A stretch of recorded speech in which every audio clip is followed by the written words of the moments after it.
The one huge thing that has changed is that your stories and columns go online and people comment on them. For a good maybe 10, 15 years of my career, I suppose, there was no such thing. You know, you had a letter to the editor, or you might get an angry phone call from someone, or worse still, your editor might get an angry phone call from someone, then you get an angry phone call from the editor. But the idea that you'd have hundreds of angry people just burbling on ad infinitum unto your story, that just didn't happen. So it was a complete shock to the system. This is The Talent Show, a new podcast series from FT Talent, a hub of innovation from the Financial Times. It's hosted by under 30s for the under 30s around the world. This second series is about all the aspects the FT organization is covering today, from editorial to development, from data to talent. I am Virginia Stagni, and this is a guide we designed to inspire you to be the one driving innovation and change. Welcome to the show.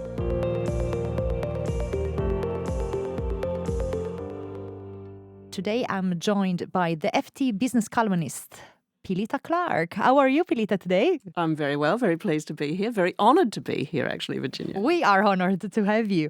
We read your pieces on the FT. We have been actually promoting a lot of the things that we have been writing on boardrooms, women, diversity, and also how to develop your career in the corporate space within our FT Talent social media and newsletter. So, Pilita, would you like to share a bit about your career path and what has been leading you to turn one of the best FT business columnists? Well, I don't know about that, but I kind of snuck into the FT in 2003 completely by accident. Because I came over here then because my husband was actually posted over here, and I took leave from my newspaper in Australia. And while I was here, a friend of mine who was working at the FT knew that they were going to be starting up a magazine, a Saturday magazine for the first time, or a weekend magazine. And I had just finished editing a news magazine in Sydney. And it turned out at that time the FT didn't have many people who'd had much experience with magazines. And so my friend said, I think you should just come in and help them out just a couple of days a week, maybe last a couple of weeks if you like, maybe up to a month. They just need a hand getting things started up. And here I still am. 20 years later. The way I got into journalism in the first place, that gave me the experience that meant that I was able to come and actually work at the FT. That all happened because I kind of made it my mission to make it happen, and I didn't benefit from any friends of my parents or friends of anyone else's. So I am acutely aware of how infuriating it is to see people who just glide in because of people they know. But I think it's really interesting what you said. You made your mission to be a journalist. Can you tell us a bit more about that? I did always want to be a journalist. I cannot actually really tell you honestly why that was. I just knew that I grew up in a really small, quiet, dull place in Australia. It was in the state of Victoria. I was on a farm. The farm itself wasn't even near a village. It was way away from everything, certainly wasn't near a town or a city. And basically I knew that everything exciting and interesting happened somewhere I was not, and was never going to be the way things were going unless I really made an effort to get out there. And it occurred to me that one way of doing that was to be a journalist. And so, I mean, my parents did know journalists, but they were kind of generally people who'd been journalists in earlier lives. They weren't always people who were working journalists at the time. But I could see that this was going to be a way that people who might otherwise have really struggled to figure out what was going on in the world, let alone travel around the world, might actually be able to do it if they could get a job in this field.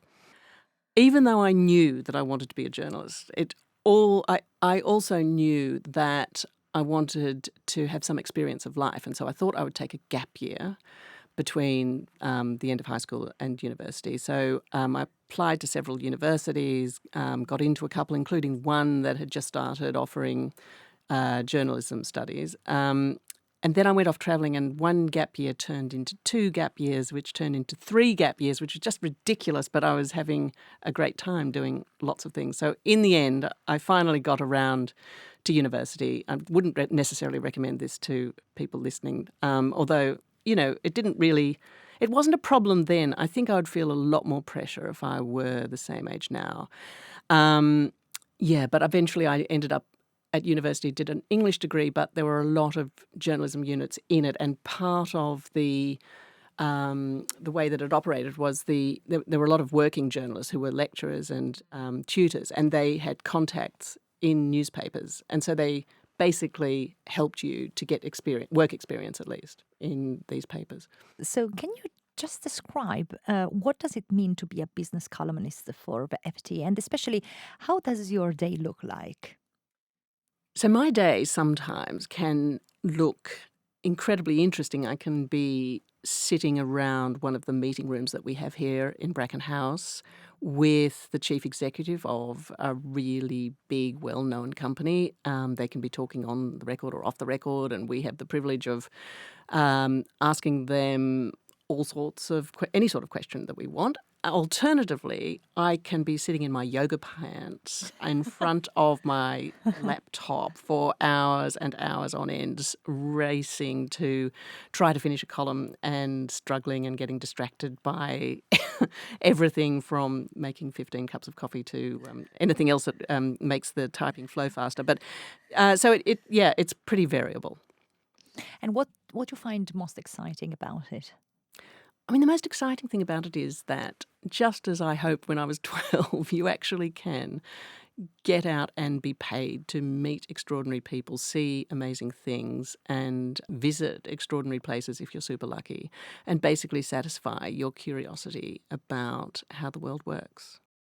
And if there is one thing that is quite extraordinary about you, is that you have been winning for 3 years in a row the Environmentalist Journalist Award of the Year.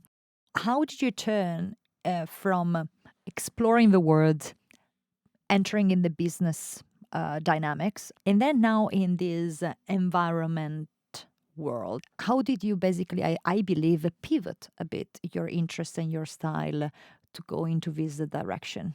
Yeah, I mean, I actually I was always interested in environmental problems and solutions and how to overcome them, but it always struck me that it would be fascinating to cover that if you worked on a business newspaper, because companies, corporations were the ones that were really going to be forced to change quite dramatically by the need to, for example, cut greenhouse gas emissions, or indeed any kind of government regulation to do with climate change was going to have a big impact on a lot of companies, not just the oil and gas companies, but actually all of them. So it always struck me that it was going to be a really interesting business story, and indeed it's proved to be that. And, the great thing about the FT is that we are given room to write sometimes thousands of words about it, which is handy when you're entering journalism competitions, to be honest. But, we're lucky because we're given the time and we're given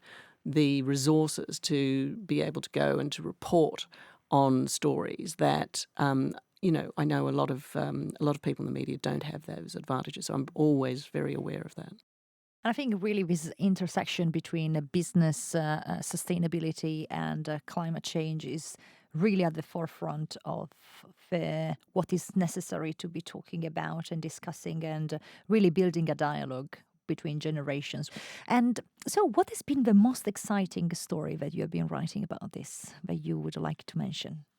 So I think one of the most exciting stories for me to report on was probably this amazing opportunity that I got to go and spend nearly 2 weeks in Antarctica on this British Antarctic scientific base, which was just unbelievable. One story I did when I was a journalist on the Sydney Morning Herald in Australia.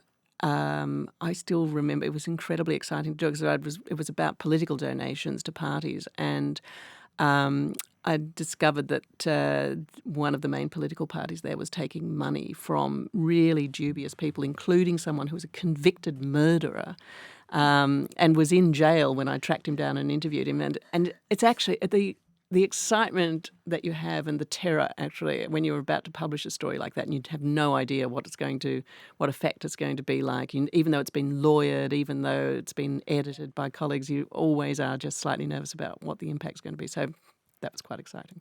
The life of a journalist, if it takes it like as a whole and as a mission, can turn in a fantastic life adventure. And I think that's what's so exciting to be working for a media group. And you are a Nieman fellow as well from Harvard University. Would you like just to touch a bit on these amazing experiences that very few have, and what has been giving you maybe for your career and your expertise? I think it will be very interesting for our audience. Yeah, I mean, it is just an extraordinary year to have if you're a Nieman Fellowship, which was basically set up by some very generous people who realised that the early journalists in the United States basically often came from backgrounds where they couldn't go to university, they couldn't do much tertiary education. So the whole idea of it was to help journalists from relatively modest backgrounds to get the sort of experience that others got if they happened to be born to better off parents. And so they brought them to Harvard for a year, and they basically said, you don't, unlike other journalism fellowships, they said you can do whatever you like. You just have to sit in on courses. You can sit on music courses all year if you really want to, although that would be kind of a waste of having spent a year at Harvard. So it's an amazing year where you can go and, in the year I was there, I could listen to Alan Dershowitz in the law school. I could go and listen to these extraordinary princes and presidents that they had visiting every other week. I remember, one week they had, I think it was someone like Hunter S. Thompson, Martin Amis, and I don't know if it was the president of Peru or someone in the space of a couple of days. But but one of the great things about doing that is that you're constantly exposed to this sort of research that you're talking about. And I remember reading some research. In fact, we might have even had the researcher who wrote it come in and speak to all the fellows. So this researcher came in and they had asked people in various professions how they felt about their industry. And those who felt incredibly enthusiastic and just loved the idea of coming into work each day were in biotech. They were in this incredibly important, innovative area, but it was super rich. They had money just pouring into it. And amongst those who felt the most depressed and unhappy about coming into work each day because they weren't even sure if there was going to be any work to come to were journalists because, economically, financially, the industry was really in pain. And unfortunately, it still is in many parts of the world. What do you see as the future of journalism? This kind of a conflict, but as well dialogue with new technologies that is happening at the moment. What is your opinion on really the sustainability of our business model? Well, it's interesting. Back then, newspapers were pretty cheap, relatively speaking, and but there was no such thing as a free newspaper, and newspapers were by and large supported by advertising revenue. We spoke to people back then at the MIT Media Lab, for example, who predicted exactly what's happened, which is that quality media will become much more expensive, and it will have to because the traditional advertising that supported it will die away. It'll be a lot easier to produce digitally, but you'll have to charge for it, and there'll be a whole range of different charging models. But what will happen ultimately is that the organisations that are able to do important, meaningful, quality journalism will be charging a lot more than they currently do for that. And that, alas, in many ways, is exactly what's happened. I mean, if you want to take out a subscription to the Financial Times, the Wall Street Journal, Bloomberg, even the New York Times compared to what it was, you don't do that for nothing. These publications cost money. I mean, I would say it's still an incredible bargain. You really get an extraordinary amount of information for relatively little money. But nonetheless, this is the way that the industry has gone. And so that's something that's, I think was inevitable. I'm not necessarily saying that, there's some pluses and minuses from the way that's worked out. I think in many ways we're doing more extraordinary journalism than we were doing earlier. But in some ways, inevitably, I think particularly with local journalism, it's dying out. There are newspaper and news deserts across countries as rich as the United States, and increasingly in other ones as well. And that's a real problem, I think. And do you think this is like a sociological problem from a democratic standpoint in terms of like the richness of dialogue and informations that local people are given? So you think that the general like national titles and newspapers are not enough for the local communities?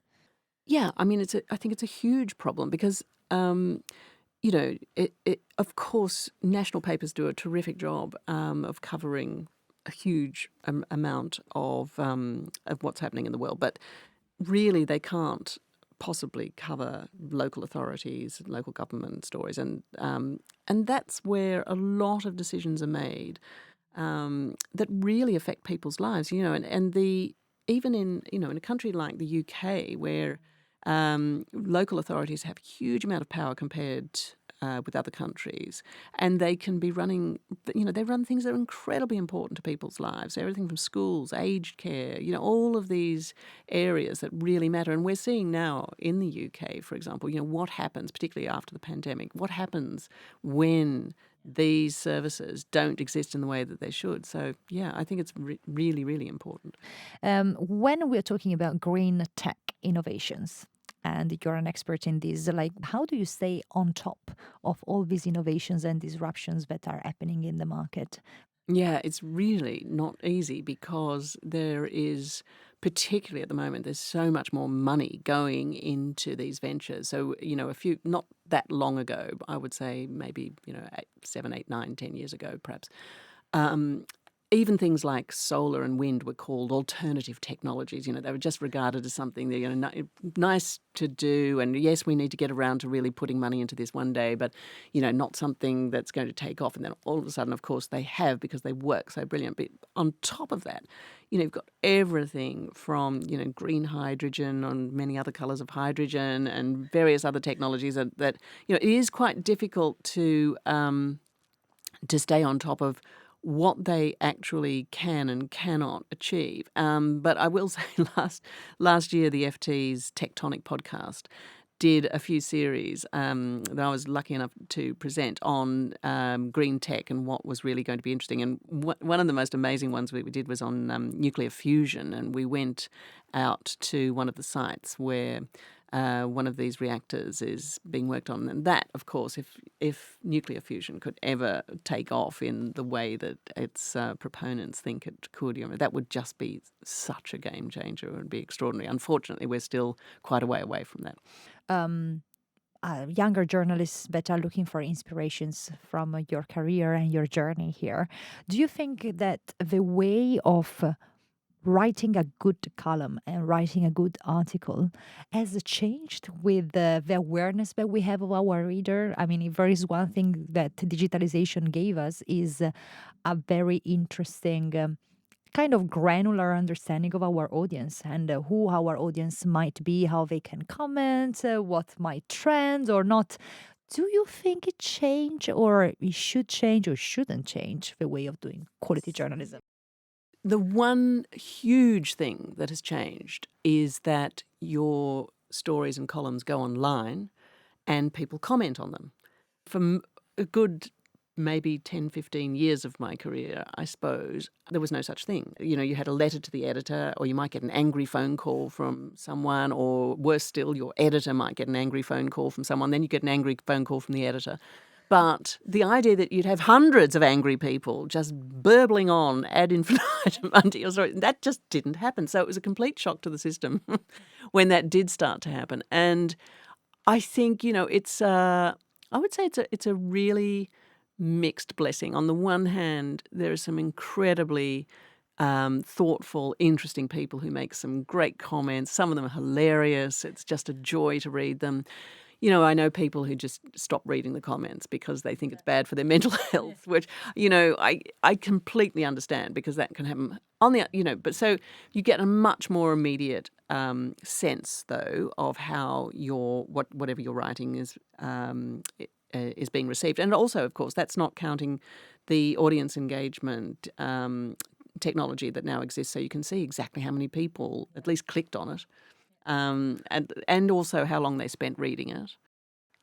I think basically it's probably on balance a good thing, although I think that it has to be used really carefully and intelligently, and it's just all clicks are not equal, and also you can be if we simply at the FT decided to write about stories that involved, Goldman Sachs and sex and maybe a bit of Donald Trump and more sex and some Boris Johnson sex. And if we did that, our numbers would go through the roof, but our readership would not appreciate it at all because, that's not why they buy us. That's not why they're interested. How do you approach the kind of like bad comments or like some not nice storms that sometimes some stories can generate? How do you approach this from a bit more of a mental health perspective? It's a totally two-way thing. Sometimes the comments are just so great and you really want to go in and engage with people. But I think probably it sort of just depends on how I'm feeling on the day. And it also depends on the topic. I wrote a piece not long ago about a climate negotiator who I really had spent a lot of time with, knew quite well and admired a lot, but unfortunately he's got brain cancer, and I interviewed him, and then he wrote a piece that the interview was published that I did with him as well, verbatim in the magazine. Anyway, I was really keen to see the comments that people wrote in about that. And they were almost uniformly, actually it was pretty much 100% of them were just really appreciative, and they were kind, but they were also just fascinated to hear what he had to say because, he was someone who'd worked in the background as a lot of civil servants do and had never really had come to much attention, but had just a tremendous amount of experience and knowledge about climate change. So, then I'm really keen to see what people are saying. But very often it's something that one has to work up to after a good, strong cup of coffee. I read a lot from you in the work and careers section. How did it happen? Why this focus as well on work and careers and the development of a world of work besides, of course, environment and business? Yeah. So, basically what happened was I was, for a long time, the full-time environment correspondent for the FT. And then one day, Lionel Barber, who was then the editor, came and said, I think what I'd like you to do now is this column. And I thought, oh, God, I love doing the environment. But actually, it would be quite fun to do a column as well. And so that's basically what had happened. And that column was always supposed to be about corporate life. And so it went in what is now called the work and careers section. Which is a section we love because we talk a lot about the world of work, the future of work. So, Pilita, now there is a different part of this podcast compared to other things that we do at FT. We get the two young people to join us and ask you directly some questions. Welcome, Sophia and Tom. So lovely to see you. Thank you for being with us today. Sophia, tell us about you and ask your question to Pilita. Hi, so my name is Sofia Spasenoska, and I recently graduated from King's College with a master's in emerging economies and international development. But I currently work for the Media and Communications Department at the LSE on a media literacy project and organizing the 20th anniversary of the department. And I'm also a social media strategist for Bspire TV, a US channel. So my question is, do you think that improving media literacy has the potential to decrease inequalities and potentially even empower women? And do you think that this actually would have the spillover effect to other countries that have not yet started investing in media literacy policies yet? So when you say media literacy policies, which ones are you talking about specifically? So That is the question. So with media literacy, it is that we still don't have definite definitions. We still don't have it included in education curriculum in the standard. So it's sort of like open-ended question. But with media literacy, it is usually just being able to understand misinformation, disinformation, understanding what comes out, what you're reading, and if this is true, and making educated decisions in your life. So that's sort of the broad. Yeah, I mean, so it had quite a different meaning, I would say, not that many years ago, although possibly many years ago, not to sound too much like a dinosaur. But anyway, I think it is unbelievably important and probably has never been more important because, for the reasons that we were just discussing earlier, the media has become so much more fragmented and quality journalism is now has an entirely different business model to what it had not that long ago. And so, yeah, it is the ease with which one can distinguish between quality and less quality and absolute rubbish is, it's just harder. It really is just harder because, people are just growing up and seeing feeds of alleged news appearing on the same platform, whether, Twitter, Facebook, whatever. How are you supposed to distinguish? How are you supposed to understand? So it's, I think it's incredibly important. And when it comes to reducing inequalities, probably there are areas where it probably does. I mean, I can't think of particular instances where it would improve equality, but one might be able to argue that there is a case for it. But really, just getting rid of the tremendous amount of quite damaging disinformation is a great task for democracy today. So the more media literacy, the better, I would say. So can I just ask one more question to this? So then would you think that this is the role of education, of government, or is it sort of to the people themselves to take it upon themselves and educate themselves? So because these platforms exist, then how can they decide what's misinformation, disinformation? Is it just, opposing views, especially with Twitter, right? It's really difficult from their side as well to decide this. So according to you, who has to take upon this responsibility? I mean, I think we've just seen wave after wave of technology come at us, and we've adopted it because it exists. And then we've turned around some years later and said, gosh, we better do a bit about regulating this because it's really not working in the way that we wanted it to.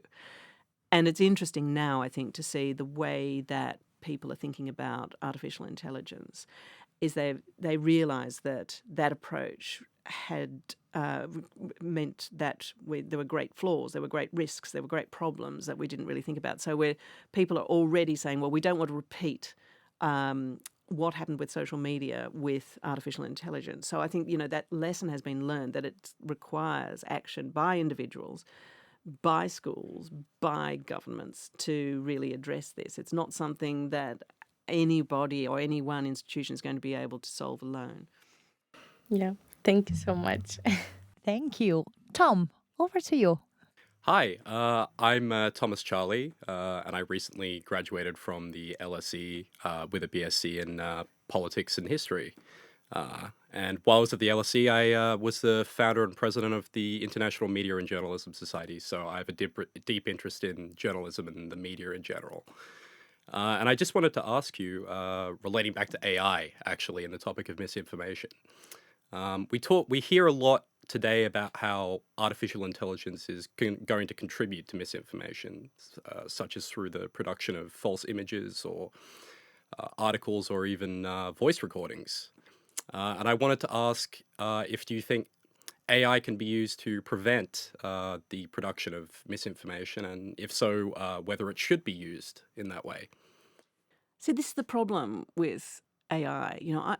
I really literally barely understand how the iPhone works. I mean, I have a fairly sort of basic understanding. But when it comes to AI, I don't know how to answer that question. And I am told by people who spend their lives working on AI technology that actually the number of people who really understand, not so much sort of, some basic forms of machine learning, but other forms of generative AI, I'm told, are just very, there's the percentage of people who really understand whether it is going to be possible to use AI in that way. It's quite small. I mean, I think you see that play out whenever you see these congressional hearings when you get AI leaders in front of politicians, and it's invariably, it's not really, I wouldn't say it's a dialogue of the deaf always, but, you do get people sort of talking past one another constantly, which is it's a function of the technology, but I think it is quite a problem. And I'm sure we'll come over it, and I'd like to think that AI could be used for that, and indeed many, many, many other things, including climate change itself. It should and could potentially be able to do tremendous good for the world, but I just don't know if it's going to be able to work out like that, which is why we're in the state we're in when it comes to thinking about its future at the moment. And just to follow up, if I may, I was wondering if, given that we should put measures in place internationally to regulate AI, or should we allow corporations to regulate AI themselves? Do you think that would be a possibility, especially if these AI models are being developed amongst a very small group of corporations as they are now? So the corporations themselves are saying they want regulation. And cynics are saying, well, that's because they want their sort of regulation, and maybe there's some truth in that. But I think that actually there are a lot of people who genuinely understand that it shouldn't just be up to private corporations to develop this technology, given its potentially far-reaching effects. So, I feel very strongly that we can't possibly allow that to happen. And indeed we won't, I think. And we will inevitably end up with a form of international regulation, or at least, management of this technology. I think that that's absolutely inevitable. And in fact, we'll probably see it happening much faster than people imagined. Excellent. Thank you. Tom, Sophia, and above all, Pilita, thank you so much for this episode. I found it super informative.